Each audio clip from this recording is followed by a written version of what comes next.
نشوف رابع حاجة بيكرهها الرجل في المرأة ما بيحبهاش، عدم الإذن. بصوا يا حبايبي، وبرضو انا عايزه بنوتات تيجي تتفرج على الحلقه دي. الحلقات اللي جايه انا عايزه البنات فيها، علشان دي ثوابت هنعلمها لبناتنا من هم صغيرين عشان يكبروا عليها.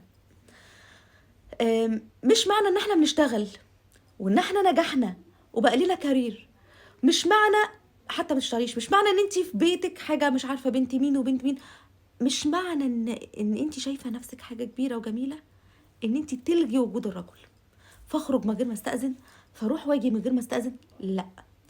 التصرفات دي مع مرور الوقت بتعمل حالة من الانهدامية في نفس الرجل. يعني ايه حالة من الانهدامية؟ بتخلي الراجل حاسس ان هو ملوش قيمة، ولو الراجل حاسس ان هو ملوش قيمة يبقى مش هيعرف يبقى راجل في حياتك. وانتي كأنثى بتحبي الراجل، يعني انتي أنثى ضعيفة بتحبي الراجل القوي، قوي